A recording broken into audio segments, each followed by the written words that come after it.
Aujourd'hui, nous allons voir ensemble 10 sagesses stoïciennes qui vont vous aider à devenir le maître de vous-même, c'est-à-dire à contrôler vos émotions, vos pensées et vos actions, et à agir selon votre raison et votre vertu. Bienvenue à tous sur Développement Stoïque, la chaîne qui vous apprend à vivre selon les principes de la philosophie stoïcienne. Mais avant de commencer, je vous invite à vous abonner à la chaîne et à activer la cloche de notification pour ne rien rater des prochaines vidéos. Et si vous aimez cette vidéo, n'hésitez pas à laisser un pouce bleu et à la partager avec vos amis. Alors, pourquoi est-ce important de devenir le maître de soi-même? Eh bien, parce que c'est la clé pour atteindre le bonheur et la sérénité selon les stoïciens. En effet, les stoïciens pensent que le bonheur ne dépend pas des choses extérieures, mais de la façon dont on les perçoit et dont on y réagit. Si on se laisse emporter par nos passions, nos désirs, nos peurs ou nos colères, on va souffrir et être malheureux. Mais si on se détache de ces émotions perturbatrices et qu'on se concentre sur ce qui dépend de nous, c'est-à-dire notre volonté, notre jugement et notre conduite, on va être heureux et tranquille. Mais comment faire pour se libérer de ces émotions négatives et devenir le maître de soi-même? C'est ce que nous allons voir avec ces 10 sagesses stoïciennes, qui sont tirées des écrits de 3 grands philosophes stoïciens, Sénèque, Épictète et Marc Aurèle. Ces sagesses sont des principes, des conseils ou des exercices pratiques que vous pouvez appliquer dans votre vie quotidienne pour progresser sur le chemin de la sagesse et du bonheur. Prêt? Alors c'est parti! La première sagesse stoïcienne est de distinguer ce qui dépend de nous et ce qui n'en dépend pas. C'est le fondement de la philosophie stoïcienne et c'est ce qu'Épictète résume ainsi dans son manuel. Parmi les choses, les unes dépendent de nous, les autres n'en dépendent pas. Ce qui dépend de nous, ce sont nos opinions, nos mouvements, nos désirs, nos aversions, bref, tout ce qui est notre œuvre. Ce qui n'en dépend pas, ce sont notre corps, nos biens, notre réputation, notre pouvoir, bref, tout ce qui n'est pas notre œuvre. Qu'est-ce que cela signifie? Eh bien, cela signifie que nous devons accepter les choses qui n'en dépendent pas, comme les événements, les circonstances, les autres personnes, et ne pas nous en inquiéter ni nous en plaindre. Par contre, nous devons nous occuper des choses qui dépendent de nous, comme nos jugements, nos choix, nos actions, et les rendre conformes à la raison et à la vertu. Ainsi, nous serons libres, indépendants et heureux. Et comment faire pour distinguer ce qui dépend de nous et ce qui n'en dépend pas? Épictète nous donne un conseil simple. Demande-toi à chaque occasion, est-ce que cela dépend de moi ou non? Si cela dépend de toi, agis. Si cela n'en dépend pas, ne t'en occupe pas. Par exemple, si vous êtes coincé dans un embouteillage, ne vous énervez pas, car cela ne dépend pas de vous. Acceptez la situation telle qu'elle est et profitez-en pour écouter de la musique, méditer ou réfléchir. Par contre, si vous avez un examen à passer, ne vous découragez pas car cela dépend de vous. Préparez-vous au mieux, révisez vos leçons et faites de votre mieux le jour J. En faisant cet exercice, vous allez vous rendre compte que la plupart des choses qui vous perturbent ou vous rendent malheureux ne dépendent pas de vous et que vous pouvez les laisser aller. Vous allez aussi vous rendre compte que vous avez le pouvoir de changer les choses qui dépendent de vous et de les améliorer. Vous allez ainsi gagner en confiance, en sérénité et en bonheur. La deuxième sagesse stoïcienne est de vivre selon la nature. C'est le principe général de la philosophie stoïcienne et c'est ce que Sénèque exprime ainsi dans ses lettres à Lucilius. La nature nous a donné une règle de vie et c'est à elle qu'il faut se conformer. Elle veut que nous suivions la raison et non pas les passions, qu'on fasse le bien et non pas le mal, qu'on soit vertueux et non pas vicieux. Cela signifie que nous devons vivre selon notre nature humaine, qui est rationnelle, sociale et morale. Nous devons utiliser notre raison pour comprendre le monde, pour nous guider dans nos actions et pour nous conformer à la loi universelle qui régit tout. Nous devons aussi être bienveillants envers nos semblables, car nous faisons partie d'une même communauté et nous devons coopérer pour le bien commun. Enfin, nous devons être vertueux, c'est-à-dire agir avec sagesse, courage, justice et modération, car c'est ce qui nous rend dignes et heureux. Et comment faire pour vivre selon la nature, me direz-vous? Sénèque nous donne pour cela un conseil pratique. Examine chaque jour tes actions et demande-toi, qu'ai-je mal fait? Qu'ai-je bien fait? Qu'ai-je omis de faire qui aurait dû être fait?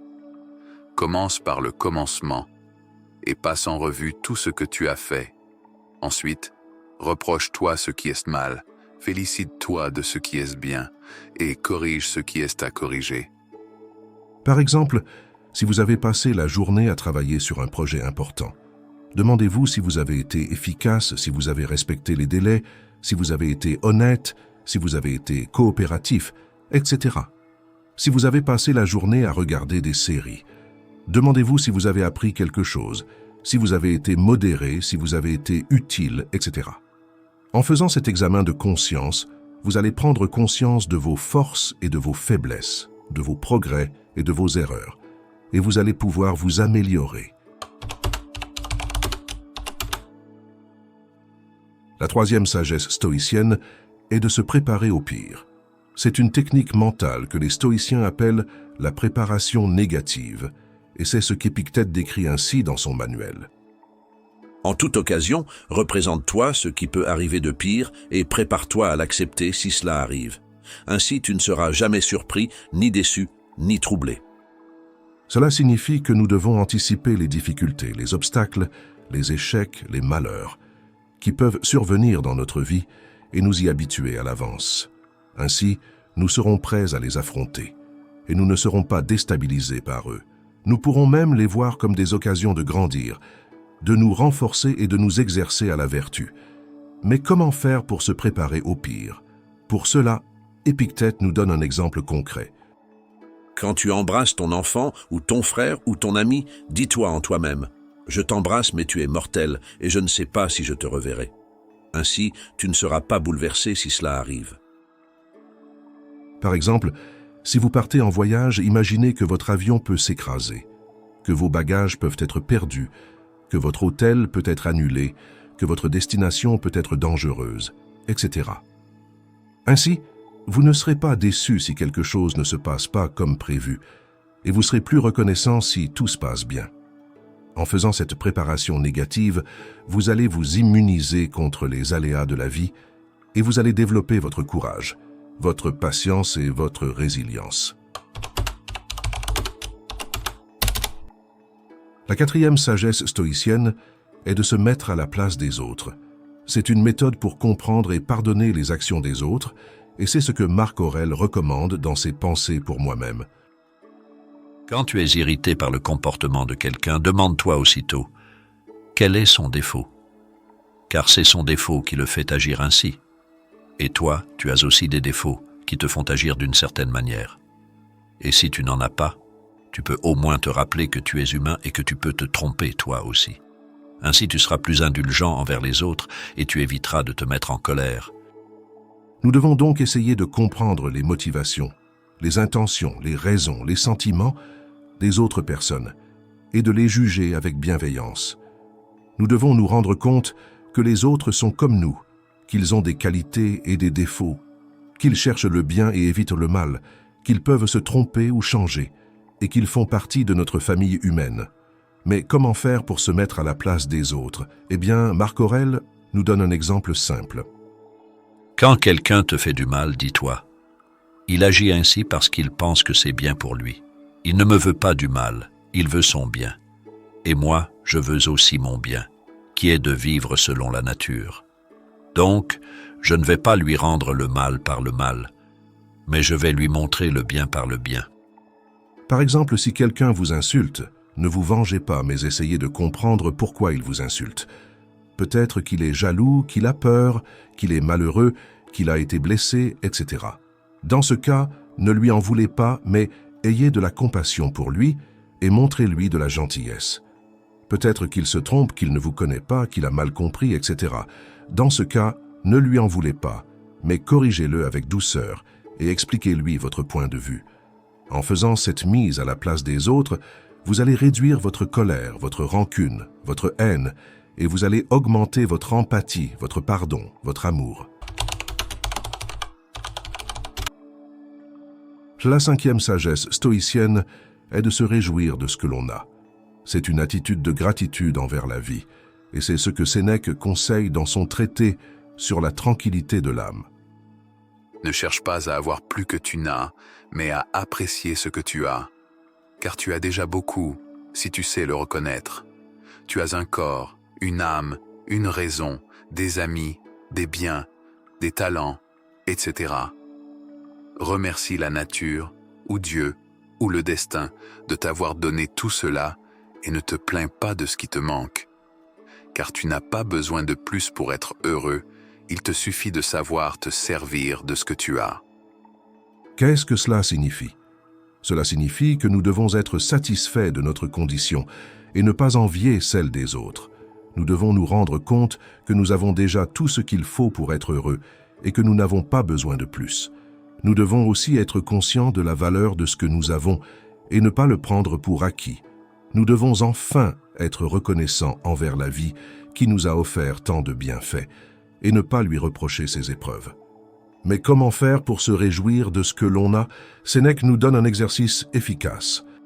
Fais chaque jour la liste de toutes les choses que tu as et que tu aimes, et dis-toi, si je perdais cela, est-ce que je serais malheureux? Si oui, alors dis-toi, merci de m'avoir donné cela et de me le laisser encore. Sinon, alors dis-toi, je n'ai pas besoin de cela et je peux m'en passer. Par exemple, si vous avez une maison, dites-vous, si je perdais ma maison, est-ce que je serais malheureux? Si oui, alors dites-vous, merci de m'avoir donné une maison et de me la laisser encore. Sinon, alors dites-vous, je n'ai pas besoin d'une maison et je peux m'en passer. En faisant cette liste, vous allez vous rendre compte de tout ce que vous avez et de tout ce que vous aimez, et vous allez vous sentir plus heureux et plus reconnaissant. La sixième sagesse stoïcienne est de se concentrer sur le présent. C'est une manière de vivre pleinement l'instant, et c'est ce qu'Épictète enseigne dans son manuel. Ne te laisse pas distraire par le passé ni par l'avenir, mais occupe-toi du présent. Car le passé est révolu et l'avenir est incertain, mais le présent est à toi, et c'est là que tu peux agir et être heureux. Cela signifie que nous devons nous focaliser sur ce qui se passe ici et maintenant, et ne pas nous perdre dans nos souvenirs ou nos projets. Nous devons accepter le passé tel qu'il a été, et ne pas le regretter ni le ressasser. Nous devons aussi lâcher prise sur l'avenir tel qu'il sera et ne pas l'espérer ni le craindre. Nous devons enfin profiter du présent, tel qu'il est, et ne pas le gâcher ni le fuir. Mais comment faire pour se concentrer sur le présent? Épictète nous donne un conseil utile. Quoi que tu fasses, fais-le avec attention, avec intention, avec amour. Ne te laisse pas distraire par autre chose, mais sois pleinement présent à ce que tu fais. Et si quelque chose te dérange, ne t'en soucie pas, mais reviens à ce que tu fais. Si vous lisez un livre, lisez-le avec attention, avec intention, avec amour. Ne vous laissez pas distraire par votre téléphone, par votre montre, par votre voisin, etc. Et si quelque chose vous dérange, comme un bruit, une douleur, une pensée, etc., ne vous en souciez pas, mais revenez à votre lecture. En faisant cela, vous allez vous immerger dans l'activité que vous faites et vous allez en tirer plus de plaisir, de satisfaction et de bonheur. La septième sagesse stoïcienne est de se comparer aux autres avec sagesse. C'est une façon de se situer par rapport aux autres, et c'est ce que Marc Aurèle suggère dans ses Pensées pour moi-même. Quand tu te compares aux autres, ne te compare pas à ceux qui sont au-dessus de toi, mais à ceux qui sont en dessous de toi. Ainsi, tu ne seras pas envieux, ni orgueilleux, ni méprisant, mais tu seras humble, reconnaissant et compatissant. Qu'est-ce que cela signifie? Eh bien que nous devons éviter de nous mesurer aux autres en fonction de critères extérieurs comme la richesse, la beauté, la gloire, etc. Car il y aura toujours des gens qui auront plus que nous et qui nous feront sentir inférieurs, frustrés ou jaloux. Mais il y aura aussi des gens qui auront moins que nous et qui nous feront sentir supérieurs, vaniteux ou arrogants. Mais nous devons plutôt nous comparer aux autres en fonction de critères intérieurs, comme la vertu, la sagesse, le bonheur, etc. Car il y aura toujours des gens qui seront plus vertueux, plus sages, plus heureux que nous, et qui nous inspireront à nous améliorer. Et il y aura aussi des gens qui seront moins vertueux, moins sages, moins heureux que nous, et qui nous inciteront à être reconnaissants et compatissants. Mais comment faire pour se comparer aux autres avec sagesse? Marc Aurèle nous donne un exemple. Quand tu vois quelqu'un qui a plus de richesse, de beauté, de gloire que toi, ne sois pas jaloux, mais dis-toi, est-ce qu'il a aussi plus de vertu, de sagesse, de bonheur que moi? Si oui, alors admire-le et imite-le. Sinon, alors plains-le et aide-le. Par exemple, si vous voyez quelqu'un qui a une voiture plus luxueuse, une maison plus grande, un salaire plus élevé que vous, ne soyez pas jaloux, mais demandez-vous, est-ce qu'il a aussi plus de vertu, de sagesse, de bonheur que moi? Si oui, alors admirez-le et imitez-le. Sinon, alors plaignez-le et aidez-le. En faisant cette comparaison, vous allez réduire votre envie, votre orgueil, votre mépris, et vous allez augmenter votre humilité, votre gratitude, votre compassion. La 8e sagesse stoïcienne est de se rappeler que tout est impermanent. C'est une prise de conscience de la fragilité de la vie, et c'est ce que Sénèque rappelle dans son traité sur la brièveté de la vie. La vie est courte si tu sais la vivre. Mais la plupart des gens la gaspillent, en s'occupant de choses futiles, en se souciant de choses vaines, en se laissant distraire par des choses éphémères. Ils ne se rendent pas compte que tout passe, que tout change, que tout meurt. Ils ne profitent pas du moment présent, qui est le seul qui compte et qui est le seul qui leur appartient. Cela signifie que nous devons être conscients de la valeur de chaque instant et ne pas le gâcher. Nous devons aussi être prêts à perdre tout ce que nous avons et ne pas y être attachés. Nous devons enfin être sereins face à la mort et ne pas la craindre. Mais comment faire pour se rappeler que tout est impermanent? Sénèque nous donne un exercice puissant.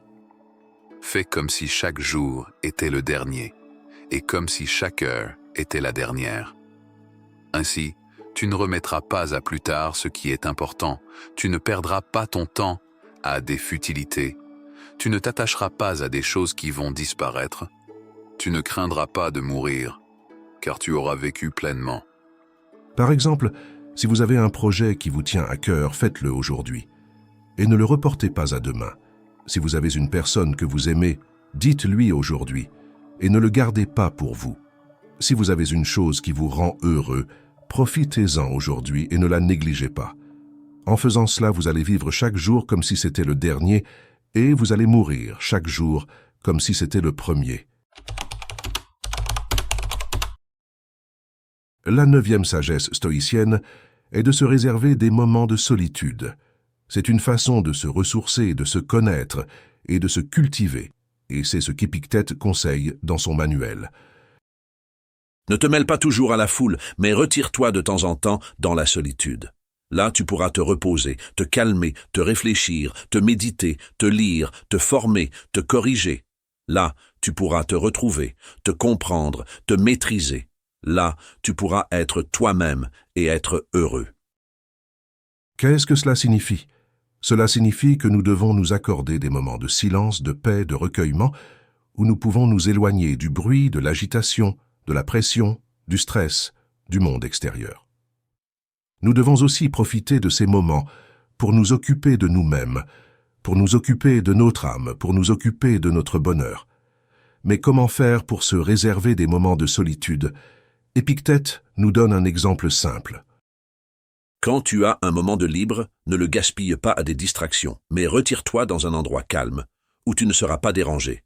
Là, prends un livre, ou un cahier, ou ton esprit, et lis, ou écris, ou pense, sur des sujets qui t'intéressent, qui t'inspirent, qui t'élèvent. Là, fais le bilan de ta vie, de tes actions, de tes progrès, de tes difficultés, et vois ce que tu peux améliorer, ce que tu peux changer, ce que tu peux apprendre. Par exemple, si vous avez une heure de libre, ne la gaspillez pas à regarder la télévision, mais retirez-vous dans votre chambre, ou dans un parc, ou dans une bibliothèque, où vous ne serez pas dérangé. Là, prenez un livre, ou un cahier, ou votre esprit, et lisez ou écrivez ou pensez sur des sujets qui vous intéressent, qui vous inspirent, qui vous élèvent. Là, faites le bilan de votre vie, de vos actions, de vos progrès, de vos difficultés, et voyez ce que vous pouvez améliorer, ce que vous pouvez changer, ce que vous pouvez apprendre. En faisant cela, vous allez vous ressourcer, vous connaître, vous cultiver, et vous allez être plus heureux. La 10e et dernière sagesse stoïcienne est de se dire que tout est pour le mieux.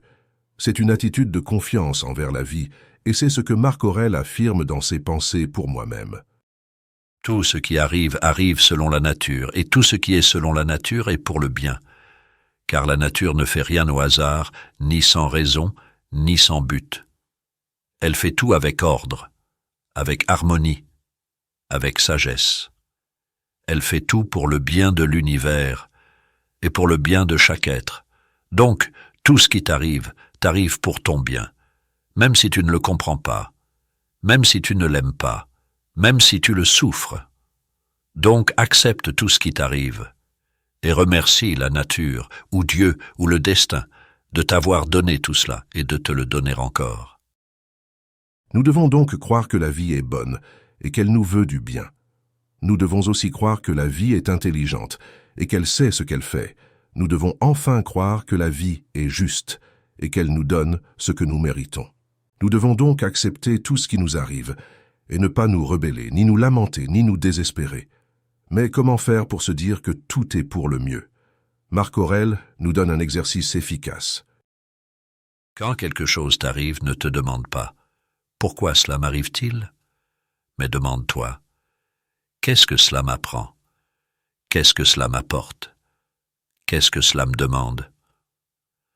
Ainsi, tu verras le côté positif de chaque situation et tu en tireras profit. Par exemple, si tu perds ton emploi, ne te demande pas « Pourquoi cela m'arrive-t-il ?» mais demande-toi « Qu'est-ce que cela m'apprend? Qu'est-ce que cela m'apporte? Qu'est-ce que cela me demande ?» Peut-être que cela t'apprend à être plus humble, à être plus créatif, à être plus courageux. Peut-être que cela t'apporte une opportunité de changer de carrière, de découvrir de nouvelles passions, de rencontrer de nouvelles personnes. Peut-être que cela te demande de revoir tes priorités, de faire des économies, de te former à de nouvelles compétences. En faisant cela, tu verras le côté positif de ta situation et tu en tireras profit. En te disant que tout est pour le mieux, tu vas développer ta confiance, ta sérénité et ta joie. Voilà, nous avons vu ensemble 10 sagesses stoïciennes qui vont vous aider à devenir le maître de vous-même. J'espère que cette vidéo vous a plu et que vous allez mettre en pratique ces principes dans votre vie quotidienne. Mais avant de vous quitter, je voudrais vous rappeler la citation de Marc Aurèle, qui résume bien l'esprit du stoïcisme et qui dit que la vie heureuse, c'est celle qui est en accord avec sa propre nature. Alors, vivez selon votre nature, vivez selon la raison, vivez selon la vertu et vous serez heureux. Merci de m'avoir écouté et à bientôt sur Développement Stoïque.